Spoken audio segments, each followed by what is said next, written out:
Hi, this is Dr. Alice Lee. Welcome to iCubed this month. We try to present cases on iCubed that are clinically relevant, a little bit different than normal, and see if we can all learn something by the discussion. So I welcome back Dr. Jonathan Graff, who was a wonderful guest a few months ago with a particularly interesting case about the 96-year-old getting TPA. But I wanted to welcome him to another episode. Why don't you introduce yourself a little bit, Jonathan? Hi, Jonathan Graff, and working here in Mesa, Arizona. I did my training out in California. I'm an old guy, so I come from old school, from some, 15 to 20 years ago. That's right. Yeah, great. It's been great working with you, Jonathan. It really is a pleasure. It really is. So let's jump into this case. We have this 55-year-old female who's here in the our orange zone, and she comes in saying that she's had maybe 3 days of diffuse headache. She's been feeling dizzy. She's got pain all over. She comes in with her husband at the bedside, and this is your starting point. What do you think? Well, there's a lot of questions to ask Okay, when someone go comes ahead. in weak and dizzy with a headache. Right. These you certainly want to start with the fundamentals. Sure. And what her past history was and medications. Good. So let's do that. I asked her all sorts of questions, history of present illness, and then you go on to the review system. And she's one of those people who globally positive. Everything you ask about. She's mildly short of breath. She's got a little cough. She's constipated. She's a little bloated and gassy. She's got a little dysuria. She thinks she's had a fever as high as 102. Any other questions? No, that'll answer it. That'll get us real focused real fast. Yeah, so we see a lot of these sort of vague complaints. Now, the family oftentimes actually are very helpful. So the husband goes, I noticed her hearing's a little bit, is really bad, kind of. And then he says, she seems confused and slow to me. And he says, she does look kind of more pale than normal. She is usually pale anyway. So we go through the past medical history. She has history of recurrent urinary tract infection. She's got this arthritis thing going on, myopia. She's had a cholecystectomy, non-smoker, and occasional alcohol. Okay. And, doesn't do any drugs. So any medications? Yeah, good question. She's not taking any prescription drugs, just OTC meds, Tylenol, Aleve, Motrin for her arthritis. Mm-hmm. Yeah, and do we know how much she's taking? At this point, she's kind of vague about it. Mm-hmm. She just takes it when she needs it, but she's been having more pain than normal this week. Mm-hmm. And this is the physical exam right. you So have here? So we'll proceed to the physical examination on her. Her blood pressure is 162 over 92. She's a little bit tachycardic. Heart rate's 110 or so. Respirations is recorded as 18. Her stats are okay, 100% on room air. Temp is 97.7 orally. She's on general exam. Looks tired. She's a little slow to answer your questions, but she's answering appropriately. She's conversant. She definitely has this sort of grayish, bluish coloring to her face. When I look at her, it's kind of odd, I guess, to me. I definitely noticed it. She's got, dry mucous membranes. So bluish. That sounds a little funny, yeah. nerve-wracking. Yeah. Who's a little blue in the face. Right, exactly. So this is a picture of her. Uh-huh. I've got different views of that, and it's just sort of this very slight sort of bluish gray look to her. Mm-hmm. And so I asked the husband, I said, does she have that coloring normally? And he said, well, she's normally pale, but she seems more pale than normal. Okay. So going on, she's, her heart exam, she's tachycardic, she's a little bit tachypnic, belly's distended. Does she take any herbal medications? No, or she doesn't. Herbal remedies at all? Nope. Nothing on the internet? Nothing on the internet. That's right. Those are excellent questions, actually, because I always worry that they're taking things that are non-prescription off the internet, but no. Sure. Mm-hmm. Yeah, because there is this trend in some people with the heavy metals or silver. That's right, and they have that look, right? They have They that do. skin color. Yeah, there's a term for it, for silver intoxication, but I can't remember what it is. So finishing the neuro exam, she's actually oriented. She's just a little slow, that's all, and drowsy. Okay. So what would you do at this point? What do you think? You've got the initial, history, physical, past medical history exam. What do you think? Yeah, I mean, you do have to consider, where she's at. I usually start out with the basics. If I don't know where I'm going with this, you get some things started. You sometimes get additional history as time goes on. So what would you order at this point? I would order the standard, I think. Certainly, you want to know where their renal function is. You want to know if they have any acidosis, so a CBC. So you would get a blood gas, CBC, CMP. CMP for sure. Yep. And then those would be the most important, I think. I don't know if I'd go down any type of overdose. There doesn't seem to be any history of that at all. So I think I would start with that. Okay. So I'll tell you what I did. I did actually an overdose panel. So I ordered the CBC, I did the tox stuff, I did co-oximetry, I did the EKG, the lactate, the CMP, the alcohol, the aspirin, the acetaminophen, all this stuff. And these pieces of information came back first. She's got an elevated white count. She reported a fever, right? So you have to be consistent with that. Her H&H is okay. The EKG is quickly done. Looks pretty much okay. There's no YQRS. It's not sinus. It's not tachycardic. Her lactate is normal, so she's not septic or anything causing temp. And I did a co-ox, right? Because her face is blue. I was going to say, that's like, a good choice. Is it methemoglobinemia? Is it what? Sure. No, co-ox is surprisingly to me normal. And the chest film, I thought, well, she's got a fever. Check that up. Not very impressive. Yeah. So. Yeah, good choices. Yeah, going from here, it's tough to say, where you'd want to go from there. But she looks sick. I know she's sick. There's something going on. I just didn't know what it was. So then we are putzing along, and I get a CT brain. She's a little bit slow. CT's negative. I get my electrolytes back. Sure. Yeah. Sure enough. So I was taken a little bit by surprise. So she said she wasn't. Right. So I go back to talk to the patient and husband. Yeah. Right. I said, so tell me what are you taking? She goes, oh, I take Bayer back and body for arthritis pain. I take it actually 4 at a time. So she isn't really sure how much she's taken this week because she's having more pain and she's taking more than normal. And then the husband goes, yeah, we sure do buy a lot of aspirin. So first, absolutely not. Right. We don't touch it. No aspirin at all. It's all leaf, naproxen, some Tylenol. Is so true. I asked her, and she's like, no, just take Tylenol and some Aleve and Motrin, Sure. No aspirin, right? Nothing. So this may be chronic aspirin toxicity, right? Right. Chronic overdose. Right. And so I called toxicology because they're over Banner, and the toxicologist actually wasn't convinced quite yet. Sure. So she goes, get a blood gas. Yeah. Get me the urine results, and then, we'll talk. So I'll get the blood gas, and this is what the blood gas is. What do you think of that? Yeah, she's blowing it off pretty fast there. You jump right to treatment is what I'm starting to think, Right, exactly. I'm ready to go. Right, so guns a-blazing. Yeah, so she actually has sort of the classic respiratory alkalosis and a metabolic acidosis, right? So when I saw the blood gas, I called the toxicologist back, obviously, and then she was convinced at that point.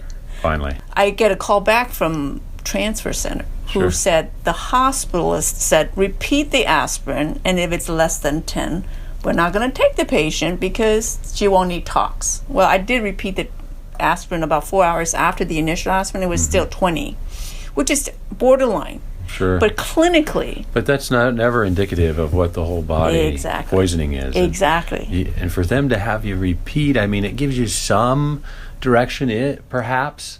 But, boy, to hang your hat on something like that is a slippery slope. Yeah. And we always have to remember that we are in front of the patient, right? Mm-hmm. And for a hospitalist or a toxicologist or whatever specialist Sure. on the other side of the phone, looking at an electronic medical record, they don't see the patient that we do. I mean, the salicylate toxicity here, she looked sick. She did not look good at all. Right. Yeah, certainly not one of the pictures you want to send home to Mom for Christmas. So anyway... So I made the transfer, and she was accepted, and then the final diagnosis upon discharge was salicylate toxicity with a urinary tract infection. So did they have you initiate therapy? Yes. Up Here. front? They did. I talked to the toxicologist and really impressed upon her. I was very suspicious about either chronic or subacute aspirin toxicity. I mean, it was not like she took a handful of aspirin to kill herself. Just takes a half a handful 4 or 5 times a day. Yes, for her increasing arthritis, right? Sure. So I was really, impressed upon the toxicologist, my clinical impression. And so she agreed that we should go ahead with the IV bicarbonate drip in the ER. Beautiful. Yeah. Oh, that's satisfying. Yeah. So this is I would call it actually a subacute aspirin toxicity rather than your chronic elderly that are, soaking in aspirin for weeks and months and years, right? Right. And they may actually have a normal aspirin level. Yeah, but that doesn't tell you how to treat or what to do with it. Right. So this is more that subacute. Very good. Yeah. Alice, what a fun case to see. It is.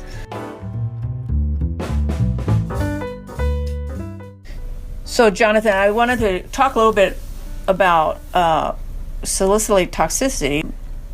10,000 tons of aspirin is consumed in the U.S. per year. Pretty shocking. Yeah, I'm surprised anyone has heart attacks. It's so funny. All right. So in terms of occurrence of salicylate toxicity, the American Association of Poison Control Centers National Poison Data System reported 24,700 salicylate exposures reported in 2014, including 7,411 to methylsalicylate. Now, I didn't realize how much methylsalicylate there is out there, but we can talk about that in a little bit. Out of all these reports, 5,000 were intentional, 200 resulted in major outcome, which is a pretty small. It's still a significant number. Yeah, I guess. Because salicylate, acetaminophen, I think, has less of a toxicity as compared to that. You think? Oh, I see. Total exposures versus the major outcomes. I wasn't aware.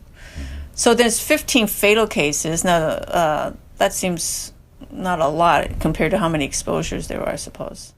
They report morbidity of 16% and mortality of 1% in acute toxicity, and a morbidity of 30% and mortality of 24% in the chronic intoxication of salicylates.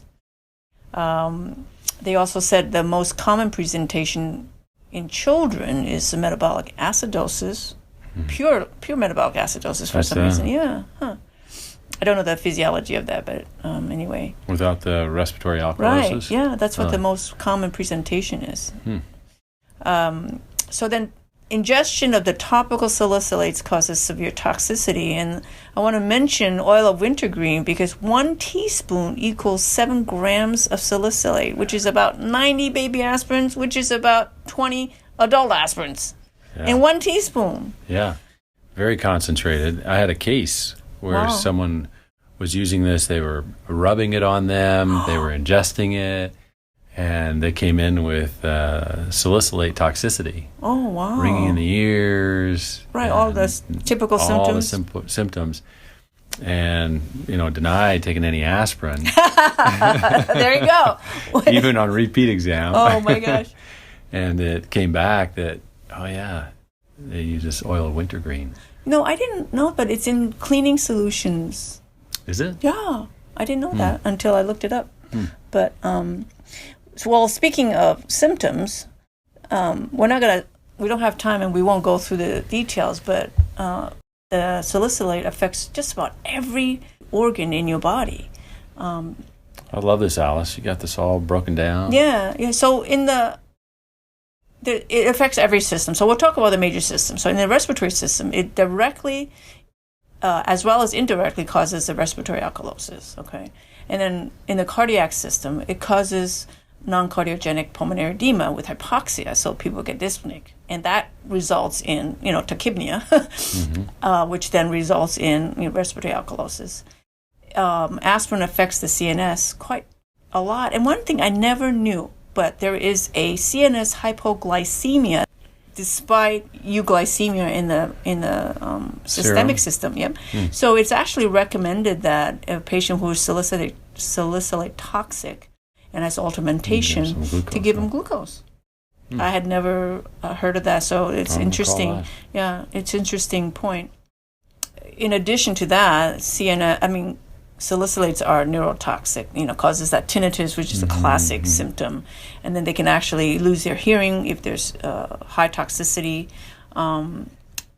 Apparently, the Cns toxicity is much more common in the chronic, and that makes sense. You're just bathing in aspirin. You have more CNS toxicity because it just soaks in there, Yeah, it's widely distributed. The effects on the GI tract. You gotta be. We see a lot of that. There's direct effects, right, of the irritation, inflammation, the Bezor in the stomach when you have a bottle full of aspirin, right, as well as the stimulation, central nervous system stimulation, causing nausea, vomiting. They can actually seize, obviously, with real severe ingestions, get disoriented and confused, like my lady, get a little bit confused and slow. They get cerebral edema, and that aspirin level just totally disrupts your metabolic processes in the brain. And so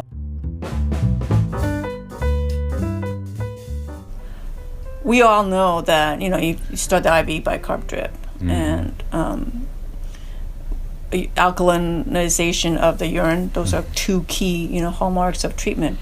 But have you ever had an aspirin toxicity toxic patient you had to intubate?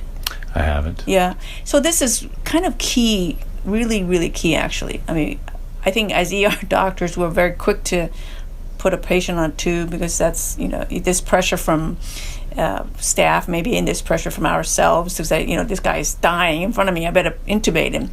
So we really have to step back with aspirin toxic patients. Why is that, Alice? And the reason is because the ventilator cannot keep up with the hyperventilation the patient is spontaneously producing to correct for that severe metabolic acidosis. So if we take that natural urge to hyperventilate, then now we are causing the patient to become more and more and more acidotic. And as they become more and more acidotic, more and more aspirin passes through the blood-brain barrier and causes even more CNS toxicity and deterioration.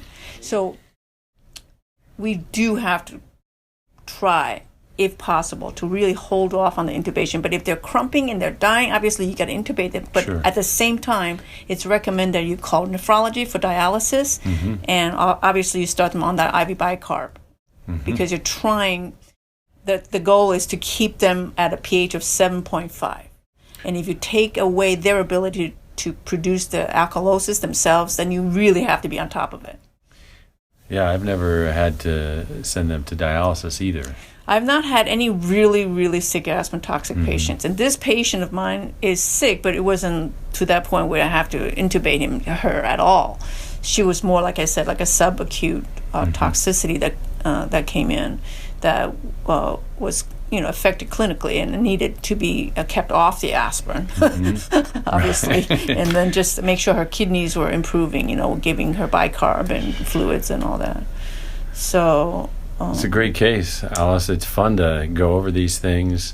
Certainly, I think with the salicylate, more of it is chronic. I don't see these a lot in our acute suicide attempts. I just don't see it. I think I'm much more attuned to it now that I've had this case, but definitely we have to think about the chronic ones, especially in our patient population. We have a geriatrics ER. And that was the mantra in that era also. The aspirin was the go-to drug. That's true. In that era. And then, of course, Rise syndrome and that awareness with kids and peds. And so really I think it's on the decline. And we see that with the numbers here overall, especially compared to acetaminophen. So we do have to increase our index of suspicion. Yeah, I think so too. One last thing. I looked in the chart about the discoloration of her face. Yeah. So it turns out she had a chronic sort of discoloring of her face. Now, I wonder also if she was a little bit hypoxic, perhaps, when she presented. And the blood gas showed a little hypoxia. Yeah, exactly. Even though that triage her sats were 100%, her blood gas showed a 80-something percent saturation. So I wonder if some of that bluish discoloration was some hypoxia we never picked up on the regular, probe. So thank you again, Dr. Graff, for joining me. I hope you enjoyed this case. I loved it, as usual, Alice. It's always a treat to be able to go over these cases with you. They're invigorating. Yeah, they're very fun. Thanks a lot. Well, thank you very much. Now, I hope you guys listening also enjoyed this case and learned something from us. So take care. See you next time. Bye. Bye-bye.